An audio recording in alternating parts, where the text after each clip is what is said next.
a little harsh.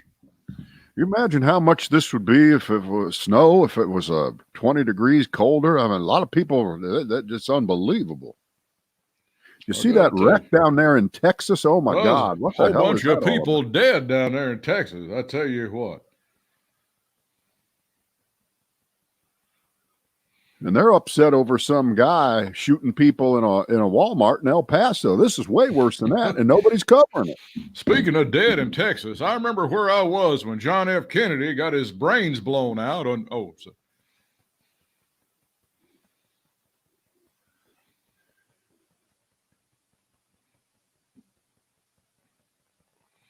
You know, I was in favor of Jack Ruby doing what he did because I felt if we tried Lee Harvey Oswald for that, it would just divide the country. It would have. You know, I got to be honest with you. I felt like it would just be really divisive for the whole country. Thank God Jack Ruby was there to save us. Rubenstein. That was his name. Well, I guess this weekend will be the official 20th anniversary of the death of Dale Earnhardt Sr.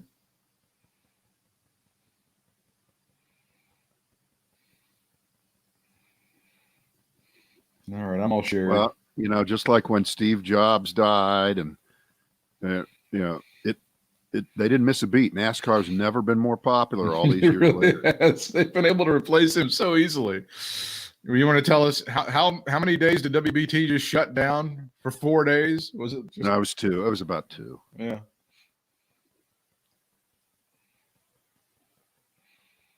We had one of those. I remember we had an intern on Murphy, and we sent her down to I think it was Richard Childress's place, and she was just grabbing people and interviewing them and stuff, and you know, of course, radio is much better now. It's a lot better at handling those situations. Did you read that hit piece in the New York Times about right-wing radio? I was reading it. We should it's just unfair, that. Completely unfair. We should probably discuss that because that not really because it's just there. Well, it was. I mean, it brought back the memories of that stuff that they were talking about after. I guess it was after Waco. And G. Gordon Liddy became the guy that just became like the real firebrand as far as let's shoot all the federal agents, right? Wasn't that him? That was different. And I think that ended up with former President George H.W. Bush turning in his NRA card because they didn't, they were like, we think we should shoot federal agents in the head too. What's wrong? I don't understand. Right.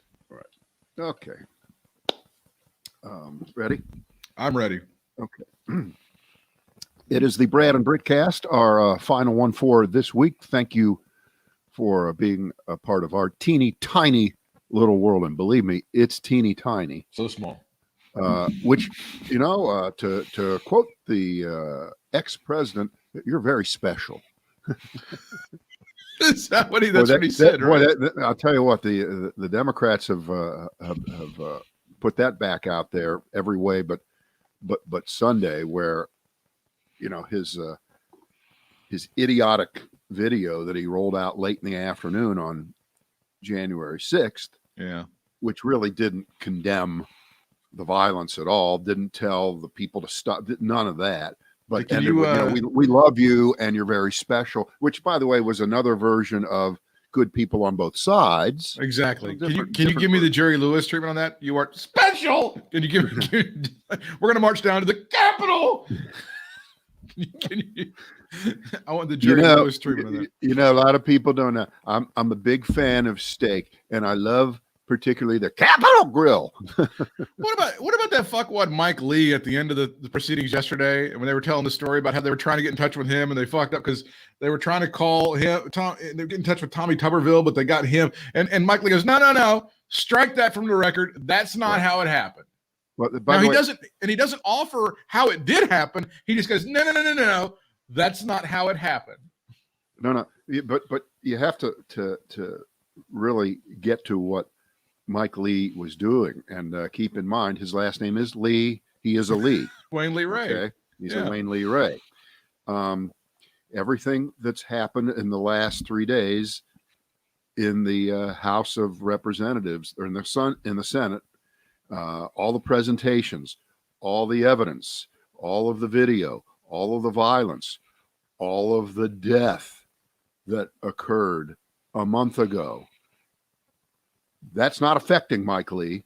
He's going to probably vote to acquit Donald Trump. The real issue, the biggest thing, was that he says he was misquoted by Politico or the Salt Lake City paper, and the Deseret News, and it was read on the floor, and his good name, his good reputation, right, therefore is besmirched. And I implore you to take that out of the record, ma'am. So we may have seen the new record set for pointless distraction over nothing. Yeah. And for a minute there, I don't know if you were watching this when it was happening, it suddenly looked like something was really, oh my God, this whole thing's gone. What's going on here? Oh, They're this not is talking. huge. Oh, They're yeah, not we got talking. some real... and Patrick Leahy has no brain cells left. He can't speak. Oh my God, what happened? And it was nothing. It was sickening. It was just beyond the pale. It was it was such Donald Trump like distractive bullshit that means nothing. And that's eventually that's what Jamie Raskin eventually said was, just take it out of the record. It doesn't even matter. But this is the interesting part of it. Here it is, 15 hours later after that happened. And I did a full dissection on my Facebook page of a screen grab of foxnews.com. And guess what the top story on foxnews.com was this morning? That's right. Now remember what's happened in the world. In the top story is a giant picture of Mike Lee and big letters that say, "It's not true. GOP senators claim of false," in quotes, "impeachment evidence may be revisited as Dems prep for closing arguments." So you're left with the impression that everything that the Democrats have been saying is just a complete lie.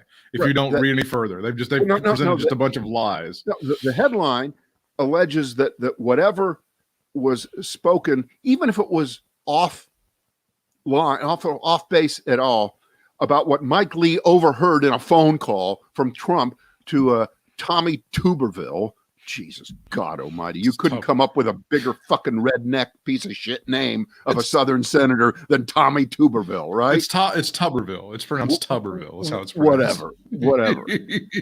Okay, but so the headline makes it appear as if that blows out everything you saw. What happened? It's so Fox-like, and it's so irrelevant to the proceedings. But that's not all. I mean, I took apart the entire front. There is nothing on that front page about what was said by the House impeachment managers yesterday. Nothing happened. No video was shown. Nobody was in danger. The only thing that happened was they slandered poor Mike Lee. That's the only thing that happened yesterday, according to the Fox viewers, right? And of course, the Fox audience is treated, if they read the website, to just what was the reaction? What are people saying about what happened? Lindsey Graham asks about what did Pelosi know prior to the Capitol riot? Oh, you mean it wasn't Donald Trump's fault at all? This was all on Pelosi? Holy shit, I got to read that. Right. Right. And then here's another piece. This is another article that's heavy. Jim Jordan, Dems ignoring that Trump urged D.C. crowd to protest peacefully and patriotically. You see? There's nothing. That's funny. Get back to Mark Cuban and the Dallas Mavericks and the national anthem. That's what we care about. Here's another story. Pence reportedly, in quote, is angry at Trump for not asking about his safety during Capitol riot. That's what he's told to Chris Wallace. What do you mean? He's, quote, angry. He ought to fucking not be just angry. He ought to be choking Trump. But remember, a couple days after everything happened, supposedly Pence went to Trump's office and there was a so-called meeting. Yeah. Right. But again, not the most important thing yesterday. No. That was a week. That was what really happened yesterday was when they showed this video and they had actual senators, the ones who were paying attention, whose names aren't like asshole Josh Hawley. They were like, "Oh, look, I was there and I almost died. Oh, look how close. Oh, they could have killed me here." That's what was happening yesterday as those people watched this unreleased footage yesterday. Mitt Romney came very close to dying. Mike Pence came very close to dying. Several senators, again, are picking themselves out. Like, oh, that's where oh, yes, I could have been stopped breathing at that point because they would have killed me. That's what actually happened. But again, as you say, what in Fox World, what actually is happening is that woman who is Biden's pick for OMB, she sent some nasty tweets. And I'm really worried about that. And also, and by the way, as you know, if you send out nasty tweets, yes, it's not good for your career. John Kennedy, the senator from Louisiana, is very disturbed about these nasty tweets. We've never had any nasty tweets pop up on the national conversation until, I don't know, the last month. Right. Before that, we had no problems. And by the way, there are a couple more things on that front page. If you go to my Facebook page, you'll see I did a full dissertation. There's a couple other completely off-base, irrelevant, deceptive headlines that try to take you into another world. But I'll just stop there with that. But I think today being Thursday, as we speak, the wrap-up is all about reminding us not only of Trump's lack of remorse and inability, it's actually the ability to never not only apologize, but acknowledge that something is going wrong in the country. And maybe as the president, he might need to address it like an attack on the U.S. Capitol, but that he laid the groundwork. He literally did a test run for what happened in Washington with what was going on in Michigan back in the spring when he attacked Governor Gretchen Whitmer, and it got the Proud Boys and all those militia guys whipped up to the point where they decided it's time to concoct a plot to kidnap her and murder her and do all kinds and threaten her. And then Trump just kept poking and poking and poking. And we'll all remember the tweet of reopen Michigan, right? Remember, reopen Michigan. So he jumped in on the side of people who were really, really upset that their bar was closed, that was such an abrogation of their rights. And, her husband is the only guy that can be in a boat right now in Michigan. That, he went with that whole thing. And so finally, the FBI breaks up the plot. The governor of Michigan is not kidnapped, is not killed. And Trump, 2 days later, comes out and says, I can't believe she's not thanking me for foiling the plot that I inspired and stoked. What is wrong with her? Where is the gratitude, young woman?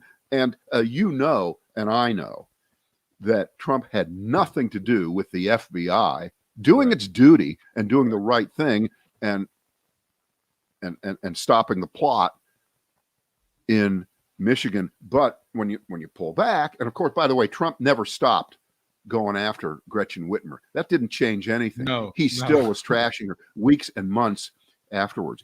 But there is no way that you cannot see that was a test run for Donald Trump and his ability to get people to do what he did. They played a lot of video again of Trump very often at the rallies. And we were watching this back then and we were talking about it. But when you see it put together so artfully as it is now, it's even worse. It is. Because there are those moments where Trump would stand with the adoring crowds at the rallies and he would start to say, you ought to, well, I guess I shouldn't say that. I guess I just have to nod. He was in full mob boss mode where he knew at that point they were so much in the palm of his hands And by the way, they're tiny palms, little tiny. Let's see what you did. I'd forgotten about that. But even so, even the actual size of his palms, they exert a great influence. That they would do his bidding and his dirty work and intimidation on behalf of him. But that was just a state level incident, right? That wasn't really that. Nobody cared, right? It was just mission. Just wanted, not my state, not worried about it. But Trump, he knew he had the magic to make it happen on a larger scale. So if you combine that with the nonstop bitching and whining about the electoral process, which really has its basis in classic Southern strategy, voter suppression. That's going back, just maybe about 160 years, but really 200, whatever number you want to put on it. 400. Where he was laying the groundwork even before he won the election in 2016, but he lost the popular vote, that if he didn't win in 2020, then there is no doubt it's because it was fixed, it was rigged, and we were robbed. So he was saying that for months and months and months leading up to the election. Well, that certainly was a trigger moment for a lot of people. They were taking it in and they were saying, yeah. And you combine that with the get ready, we're going to make it happen. It's going to be wild in Washington on January 6th. You put it all together. Well, and the stuff, don't forget this. I think the stuff that Giuliani was saying was even more incendiary. The stuff that was going on that morning about the trial of blood or whatever he was saying up there. I mean, I think if there is going to be criminal charges about inciting a riot, I would say you have a stronger case against Rudolph Giuliani than you do against Donald Trump. Oh, let's not pit one great man against another, Britt. I'm not saying both of them can't be taken down, and I would be totally in favor of that. But I'm just saying, not having gone to law school. Giuliani, I think Giuliani is in a heap of trouble. By the way, that's not the only thing that Giuliani is in trouble for. Well, truthfully, he may drink himself. He may drink himself to death before he actually gets arrested for anything. I mean, that may be the real issue. He may get cirrhosis before any of this comes to fruition, as it turns out, Brad. Oh, you mean like your hero Bruce Springsteen? What do you have to say about that, liberal? Bruce Springsteen. What about that? What was that? He got I don't even think it was a full DUI. He was drinking at a place, and then he was in Jersey, and then now he's got to have a virtual thing. And now Jeep is like, we're out. We can't. I'm sorry. We were so proud of the television commercial from just 4 days ago, but no, we have to pull the ads. I mean, to be fair to them, you can't run a spot. No, you can't. Instantly with a guy who's in the headlines for that. I mean, maybe you could bring it back later, but not right now. No, you can't do it. You can't do it. Of course, what that really proves is that Joe Biden doesn't want unity in the country, right? but I'm taking it to the logical end of the snark about Springsteen. Well, you're right. Back in November, by the way, this didn't happen, this week. Right. Getting tagged for DUI, which, by the way, is worse than anything President Donald Trump was ever convicted of, right? So therefore, Springsteen, way worse than Trump. We know that. That's what it's all about, right? Right. Of course. How did we talk about Springsteen? I did that on purpose, didn't I? You were talking. You got to talking about him because I was talking about that drunk Rudolph Giuliani and how he may end up. Yeah. So we're talking about famous cirrhosis. He may end up turning yellow and keeling over before they actually prosecute him for anything. It seems to be I don't even think it's a controversial statement or a slanderous one at this point that the guy's a drunk. It seems to be like a pretty consensus situation that the guy just has a drinking problem at the very, very least, right? Hey, I'm Rudy Giuliani and I'm alcohol. I mean, I have a lot of empathy. It's not funny. A lot of people watching and listening to us have family members who have alcohol problems. I mean, I'm not making fun of alcoholism, the disease. We're making fun of Rudy Giuliani, the fraud. Okay. Some people are assholes because they drink. Some people drink because they're assholes. So I think there's a distinction there. And again, I don't know clinically what that distinction would be, but just put your own. You can put that on filter over Rudy Giuliani, who used to have somewhat of a reputation as a good, and you saw the story about how they're running that disclaimer before his show on WABC. Did you hear that?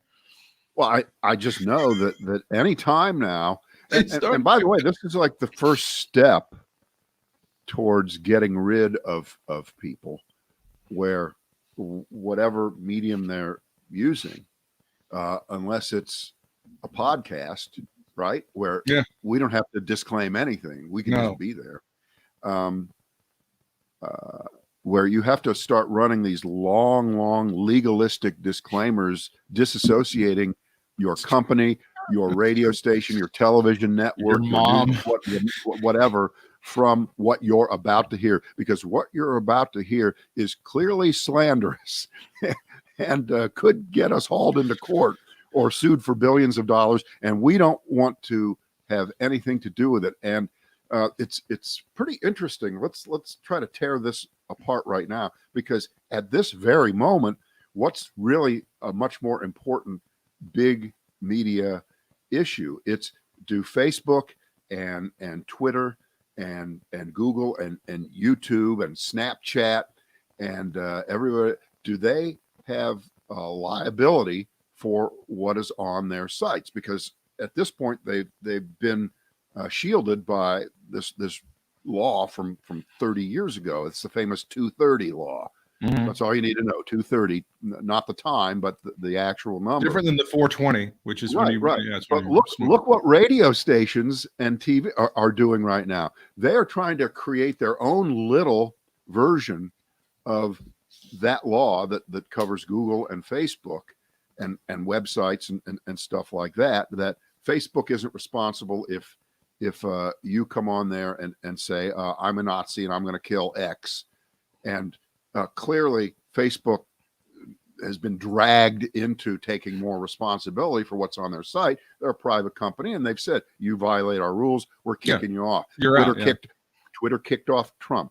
Facebook kicked off Trump for incendiary, violence-provoking lies about the election. But here, we're way after the election. We're after the riots, and a 2-bit radio station, which is what you have to now call WABC in New York. Yes, you're right. A once proud radio station, which has been reduced not to anymore. nothing. We don't even have to go through the history of it. It's not so important. Sad. It's not important.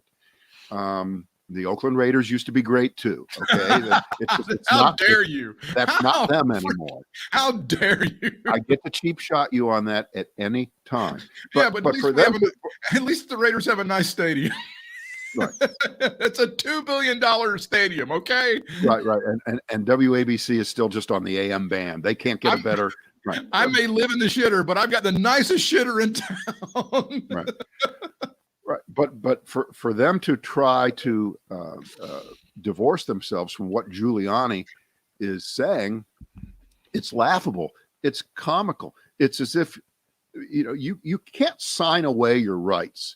Yeah, you really. The point is that they still have him on the air at all. Like, there's like any value to having this crazy ass drunk guy on the air spouting out the craziest shit. Here, the story is this: they have the little disclaimer Brad was talking about. WABC and its parent company does not associate itself with any. Blah, blah, blah. These are the opinions only of the host, and they run it before his show. Well, he doesn't know it's coming. And Rudy's got the headphones on. He's listening. He comes out of the intro and he starts bitching about, I can't believe they did that. Why would they do that? And he just bitches about it for like 3 minutes. Like, they never told me. I can't believe that. Why would they do something? Why would they not tell me? And he can't get over it. It just sticks right in his craw. Excuse me. I thought he was a lawyer. I thought he would realize exactly why they were doing that. He can't deal with it. Well, again, one of the characteristics of alcoholics is sometimes they have irrational behavior. I mean, it's just one of those things that happens, and they can't let go of shit.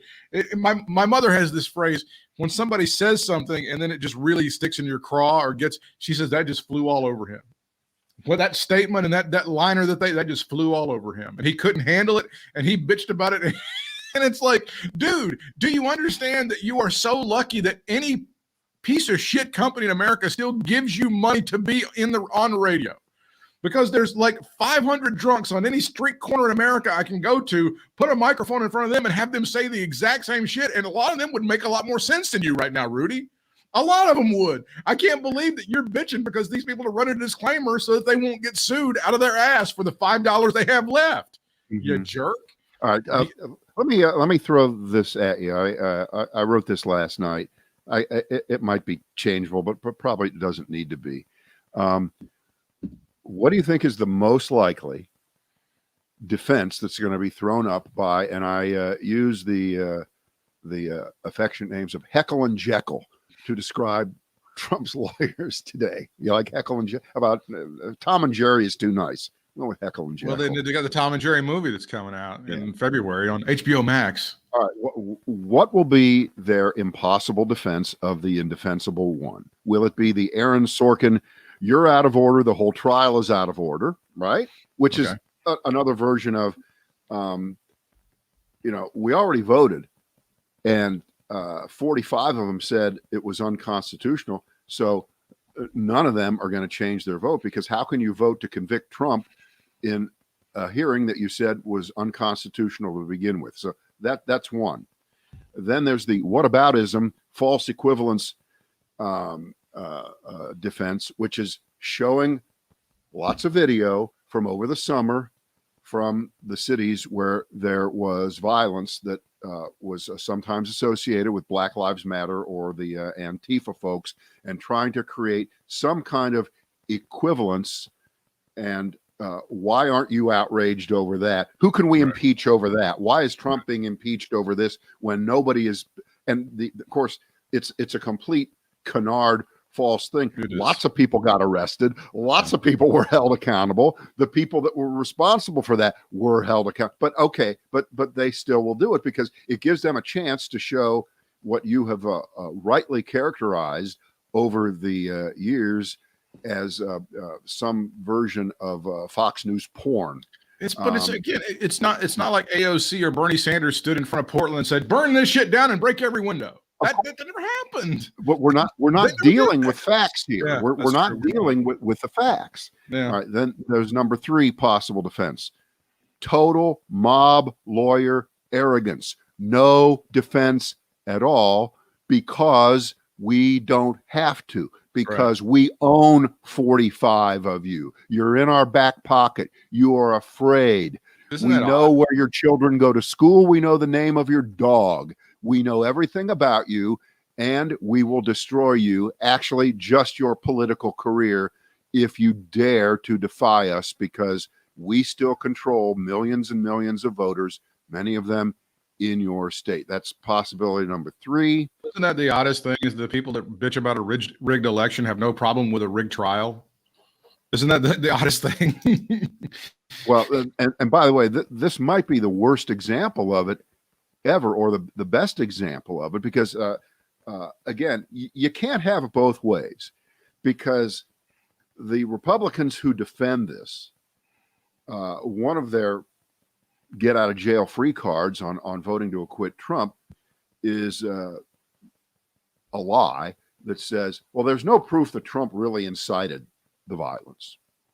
There's just no proof that he incited the violence. And their standard for that apparently is Donald Trump having to have declared word by word, I want you to gather together, get police shields, dress in military garb, get clubs and American flag poles, and march down to the Capitol, break windows, and try to overthrow our government, and threaten to hang Mike Pence and shoot Nancy Pelosi, because we don't have that on any kind of recording. Therefore, Trump didn't incite the riot. Isn't that, they're crazy. They're lying, and they know it. I think that's absolutely no. I think it's going to be some combination of, we don't have to put up any defense because this thing's already rigged and we've already got the votes that we needed. And the other part is, some bad stuff happened, but you just can't tie it to Donald Trump. He didn't have anything to do with this. Well, I think that's the two-pronged attack. I think you're right. And here's what I just read a few minutes ago. One of the lawyers, I think, was asked, are you going to be using the full 16 hours? And his smart ass mob lawyer answer was, "Oh, I hope not." Yeah. Now that's a signal. That's a signal that they might do what they've done a couple of times now already in the opening statements, which is, and we thought this was stupid. This was capitulation kind of stuff, admitting that you have no argument, where they were complimenting the presentation of the House managers. Yeah. Well, of course, you can compliment them all day. You know, they believe the lawyer equivalent of I could shoot someone on Fifth Avenue and still maintain support is they could get up there and they could admit that everything that has been presented the last 2 days by Jamie Raskin and Mr. Neguse and Ted Lieu, right, and Stacey Plaskett. You know what? You know, everything they said is absolutely true about what happened on that day. It was wonderful. But you know what? You're going to vote no. You're not going to convict Donald Trump, are you? Case closed. Have a nice day. I mean, and they're going to say, yeah, we got no case, but we're still going to win. Fuck you. Fuck you, America. Donald Trump is king. Donald Trump is Jesus. Mm-hmm. I mean, there is a possibility that they could be that arrogant, don't you think? They don't have anything to prove. Well, they can't answer point by point what was presented. They can't say, well, Mitt Romney was a coward. Why didn't he run straight into the mob? Why did he listen to that cop who happens to be a he was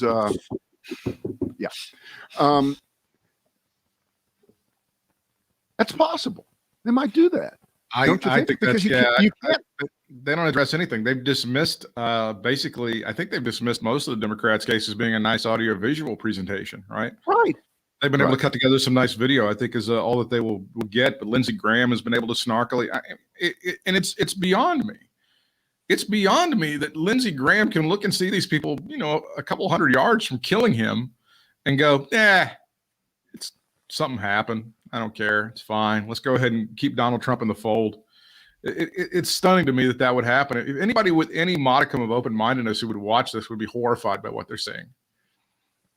And they would easily find that Donald Trump had some part in it. Well, but I think the more important point is they are horrified, but they're hiding it. They won't acknowledge it because to them, what they perceive as being in their political interest is more important than truth, justice, and the American way, to quote the opening of the great Superman show. Mm-hmm. That none of that means anything. The only thing that matters is not offending the people who went to Donald Trump rallies and people of their ilk who voted for Donald Trump. By the way, not in enough numbers to get him reelected, and not in enough numbers to actually get him elected 4 years ago, but because of the quirk of the Electoral College, he did become the president. I don't even want to say he won the election 4 years ago. I'm just going to say he became president because of the rules that were in place. And we've talked about this before. The Electoral College is the equivalent of in a football game saying that if you run up the score 49-0 in the first quarter, you win the quarter. But if the other team scores 7 points in the next 3 quarters, you win the game 49-21. According to Electoral College football rules, the other team wins the game because they won 3 of the 4 quarters. Correct. 7-0 each time. You only won 1 quarter, and you got 49 points in that first quarter, i.e. the popular vote, which is the score at the end of the game. But we don't do it that way in football, right? We do it quarter, and of course we don't do it that way because that would be crazy. No one would like football, would they? They'd think it's the stupidest thing in the world. They just think it'd just be dumb. It would be dumb. And we'll see. I mean, I don't think that these folks are going to move their votes. They've dug in. They've made their bed. They're apparently comfortable with their place in history. It will not ever be able to be explained any more than people who joined the Confederacy and left the Union in 1861. They are not patriots. They do not love this country. They are enthralled to one person and not the idea of democracy. And you and I, we never went to law school or anything like that. No. But we know lawyers, and just most of the lawyers I know, they're actually, believe it or not, pretty good people. And they sort of take seriously a lot of the stuff that they learned in law school. They really do. They really do. But I don't know what happens to lawyers when they make that switch to become politicians. There really seems to be a problem with some of them where everything they learned in the past gets tossed out the window. For instance, and we'll name the most obvious example here, Ted Cruz. All right. So Ted Cruz goes to Harvard Law, and one of his teachers was Professor Lawrence Tribe, one of the truly great liberal icons and constitutional lawyers in the country. He was often talked about as a possible Supreme Court nominee, but the timing was never right. Mm-hmm. And so, he probably couldn't have gotten through for the reasons that we know people might not get through, depending on who is being replaced and who the president is. So he never made it to the Supreme Court. But in the end, he may have more influence, considering the number of people that he has trained as Harvard lawyers across the country. Ted Cruz apparently was supposedly a great law student, finished at the top of his class. And I just don't know how you sit there and listen to Lawrence Tribe as one of your professors and become Ted Cruz. How does that happen? That you become Ted Cruz and then you become this craven politician? I can't get the wheels to turn correctly on that. It just amazes me. I don't know. It's like one of those things. When did you sell your soul? Is that kind of what you're at? Which, by the way, would be a common theme in a lot of Bruce Springsteen's songs. When was it that you sold your soul? But then, I mean, you have to kind of consider that some people really never did have a soul. And I wonder if there ever was an opportunity for Ted Cruz ever to have a soul in his entire life, right? Well, but let's lay on, and I guess now that we're going down the Ted Cruz rabbit hole, let's add up the beginning of Ted Cruz's experience with Donald Trump when they were candidates in the primary in 2015, 2016. Oh, this is a joke. The things that Donald Trump said about Cruz, the father helped kill Kennedy. His wife was an ugly piece of shit. Exactly. All those other things. All right. So Cruz gets over that after Trump becomes president. Because if you recall, I believe Ted Cruz what did he do at the convention in Cleveland? Did he refuse to speak? He didn't endorse him. He refused to endorse him. He made a speech, but he specifically did not endorse Donald Trump. Okay. So at that point, Ted Cruz was at least responding as a normal human being should when a man insults you that way. Is that craven? Is that horrible? But after the election and Trump wins, suddenly Ted Cruz makes the crass political calculation that it's time to switch teams. I'm on Team Trump all the way. And not only am I on it all the way, I'm going to ride it all the way through to getting on board with lies about the election of Donald Trump losing to Joe Biden. I'm going to go all in with that. And I'm going to use the broad theme that Republicans had been using, and they still use it, many of them, to still not say that Joe Biden is the president, not a legitimately elected president. The reason that they don't believe that is because a lot of their constituents don't believe it. They just don't think that it was a fair election, so we have to keep investigating this, and we've got to get to the bottom of all the electoral fraud that occurred, and we need to pass new laws to make sure that we can contract the size of the voting population. I'm Ted Cruz. I paid for that message. I know it's disingenuous bullshit that I'm saying, but I'm Ted Cruz, and I'm going to go along with the lamest excuse of all, because Donald Trump lies month after month, year after year, that our elections are fixed. And if I don't win, the elections are definitely fixed and rigged against me. And then his people believe that they are. Then we get to say the reason that we're going to do what we're going to do, including incite a riot, is because they believe what we told them. And then when it comes time for the impeachment trial, one of their defenses is going to be, well, there's no evidence that people were believing what Donald Trump said, just because we can match up the audio of Donald Trump saying, go down to the Capitol and Mike Pence is a piece of shit. They've got audio and video of them matching up the people reading tweets from him as they're going in to kill people. We're into gaslighting to the 50th power. Now it's not only don't believe what you read and see, only believe me.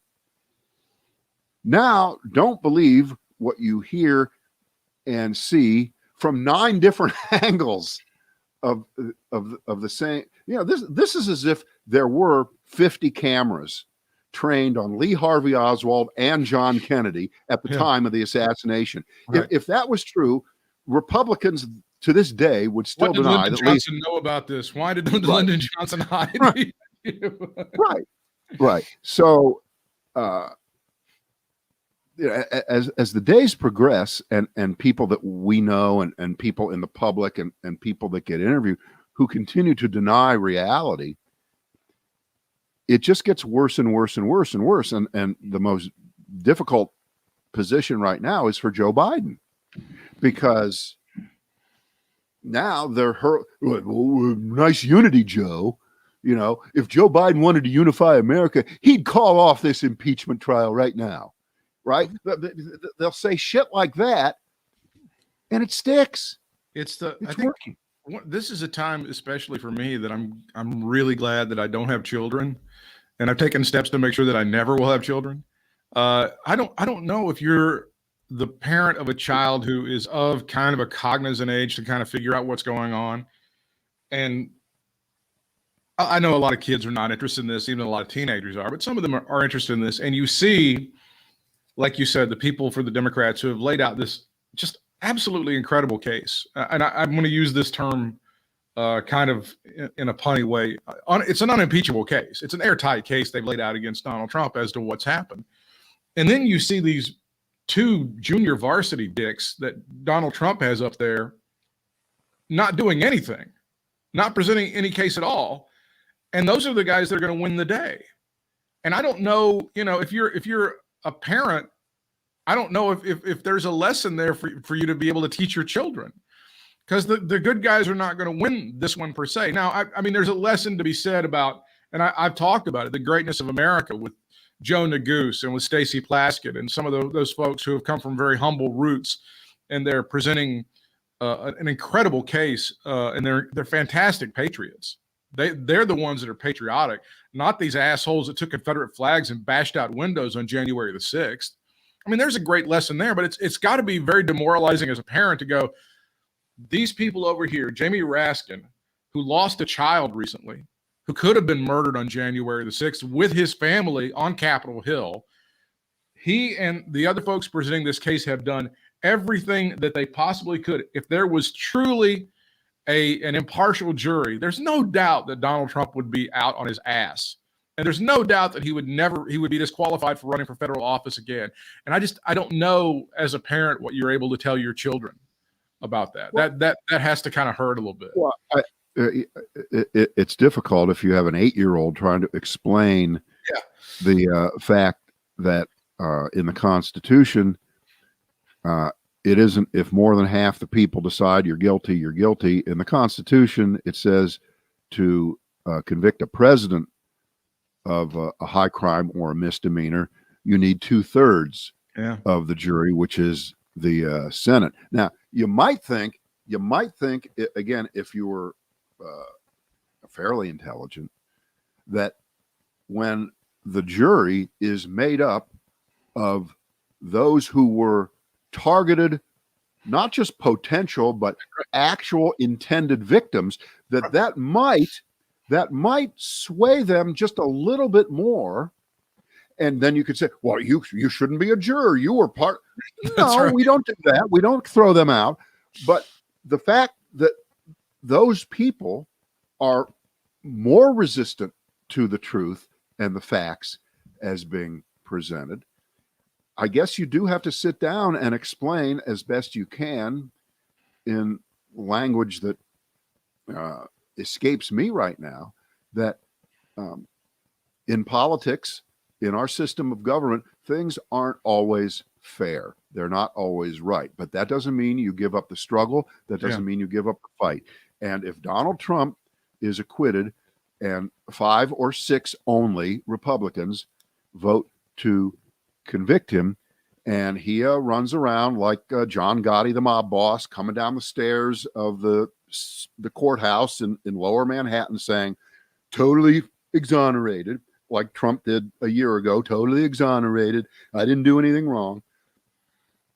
The weight of history is way more than that. He will not have been exonerated. He will not have been found not guilty in the court of public opinion and in the court of history.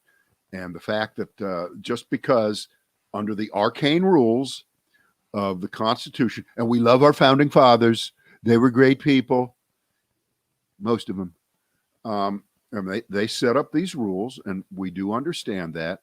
But Donald Trump was found guilty, and this is not Donald Trump was found guilty by a majority of the people in the United States Senate, not just members of his own party.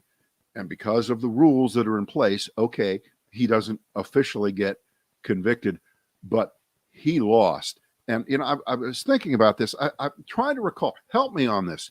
When Donald Trump lost the popular vote in 2016, right?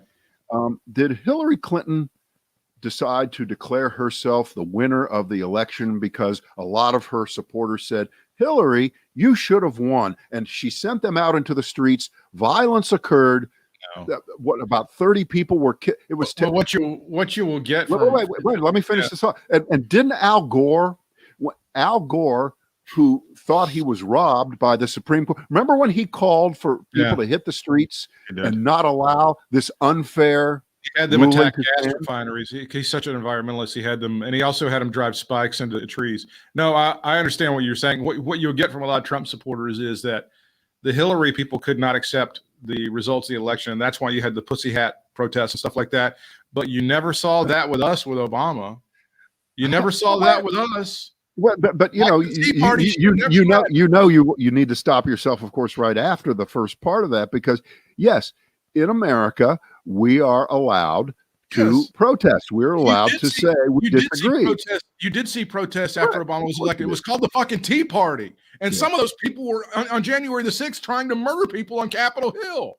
You absolutely saw protests after that. That's exactly right. I think you said something, and I don't know whether it was included in the presentation at all. I didn't see every minute of it.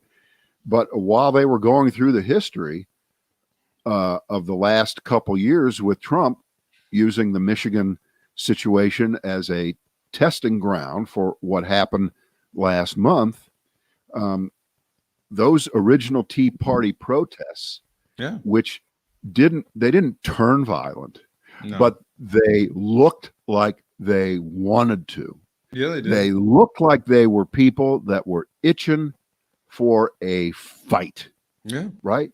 They were absolutely itching for a fight. But there was no actual violence associated with them. But they carried guns. They wanted you to know that they were armed and ready to go. Absolutely. And it all fits. It's all one long line of nullification and resistance going back to the election of Abe Lincoln in 1860, right? Well, Abe Lincoln gets elected and the shit starts to happen, right? Ultimately, what you're talking about in terms of Hillary Clinton stepping out of the way and doing what's right for the country, and Al Gore stepping out of the way and doing what's right for the country, those people love this country more than Donald Trump does. And it's not even close. That's not even a controversial statement. Clearly, no, those it's not. people who love it was this actually country, banal, actually, by saying it because it didn't need to be said. It is. It wasn't a question. Nobody's doubting that. Those two people love this country more than he does. He loves himself way more than he loves this country. He's in it. He flips the John F. Kennedy thing on his head. Ask what this country can do for me. That's what Donald Trump's mantra is, right? That's what he wants. And he turns the Kennedy thing on its head. Yes, Hillary Clinton loves America and loved America way more than Donald Trump did. Al Gore, same thing. Even though he was completely screwed by the Supreme Court, he said, what's right for this country is to me to scoot out of the way and let George W. Bush work his magic, which he did over 8 years. And that's not even controversial. But the cut line between those people and Trump is they did concede. Mm-hmm. They said it's over, it's done, end point. I'm not asking anybody to take to the streets on my behalf to overthrow the duly elected president and the electoral process and repeal democracy, all 230 years of it, on my behalf, because it's way more important that you be loyal to me instead of the country. And I'm sure that in their closing statements today, they will make that, or will have made that argument more than once. And I mean, I get it. I mean, the Republicans are going to go and lie. Yeah. And they're going to use excuses, and this was not a constitutional process. That's why I voted this way the other day. Yeah. But you did have one flip, and you do have, at least around the edges, not that this should give us any reason for real optimism here, because as always, it's Charlie Brown and the football, right? Mm-hmm. That Mitch McConnell threw out the vote your conscience line again the other day. Whatever that means. Right. And, for those of you that have a conscience. Right. You have to assume you're working with consciences, right? Exactly. But it certainly wasn't coming from the other direction, which is don't vote your conscience, vote your politics. I mean, that's basically been Mitch McConnell his entire life. Okay. Yeah. Yeah. I don't have a conscience. Fuck you. What does it take to win? What does it take to destroy? He's not saying that now. So I would close us today by, and I couldn't figure out how to write this, and maybe I won't be able to say it in an articulate way either. Donald Trump is like a gangrenous leg on the body politic of republicanism. And when you have a gangrene leg, what happens? The doctor comes in and they look, and your leg is it's just gone to shit. Okay. Yeah. Yeah. It's just fading away. And there are only two choices, right? It's either amputate the leg and save your life, right, or take your chances and think you can either limp around or it will just go away on its own magically. That's right. Donald Trump is gangrene. They need to cut him off. They need him to be chopped off and cast aside. And that's the only way they have a chance to be anything in the future. And along with Donald Trump, maybe temporarily, I would think, millions of people who will sit home in the next election, and Democrats will probably do very, very well. But if they don't do that, if they don't take the hit in 2022, what will they have left in 2024? They will have Donald Trump. And I remember you and I, we had these discussions all the way for the last year or so leading up to, and I think you've turned out to be way more right on this than I have, because I thought that Trump would, if he lost, would just throw in the towel finally and say, I won once, I did all these great things for you. Thank you very much. I go out really a winner, even if I got cheated in the election, but I'm going to go away. and prepare for the new Trump casino in Dubai. You know, or the Trump Tower in Moscow. Yeah, okay, whatever. Yeah, you actually thought that I was in on that, and Mueller got fooled, but guess what? Mueller was right. Okay. You can't do nothing now. I thought that he would be more that way. You were less optimistic, and even in your less optimism, you couldn't have thought it would be this bad. No one could think it would be this bad. But I certainly now don't think that, there's no way he would run in 2024. There's no way he's going to. No. Because it's only about winning. And he proved that in 2016, even though he didn't even care if he won, that when he did win, that was the most important thing, and he could lord it over anyone. He was prepared to lose and use it as a great marketing branding thing. They're begging him to run right now. The Josh Hawleys and the Ted Cruzes of the world are begging Donald Trump to run in 2024. That's what they're doing. I mean, if he's not seeing the bad signal thrown up right now is come on back and save us, either he's going to establish a third party, and again, I think Arizona is your petri dish for this, or he's going to come back and, as you say, let the gangrene spread throughout the entire Republican body. Yeah, I mean, he's been given so many green lights right now to run in 2024. It's not even funny. They're waving him in. I've got one last breaking story here. Here's the headline. Marjorie Taylor Greene openly cheated on her husband with men at her gym. In Georgia, that's 2012. She was so brazen about her affairs, they believed her marriage was on the rock. She had two lovers at the same time. Really? Can't you just do one? They're calling it polyamorous tantric sex. That's polyamorous. So she was. That's unfortunate. Right. With a gym manager, and wow. I'll tell you what, I was on her side, but not anymore. That's one bridge too far for me. I have 3 words for the Marjorie Taylor Greene family: thoughts and prayers. Yeah. Well, but doesn't this actually, and remember, Trump is the president, or was the president. He had a zillion affairs. He paid off Stormy Daniels, all those things. And what did that do with his base? It solidified it. Sure. Because he was, so if you think for 1 second that a story like this doesn't ingratiate her even more. Oh, we love it. We love it because we wish it could be us, right? So, but that one came flying at me here as we're at least she fucked the manager. It wasn't like one of the line employees at the gym. Yeah. No. At least it was with men. That's right. Polyamory for the win. Yeah. All right. Happy Valentine's Day, everybody. Hope you have a good Valentine's Day. And of course, that's Daytona 500 time. Shut up. It's hard enough to work up any enthusiasm for the fucking Super Bowl, let alone the Daytona 500. Dear God. See you Monday.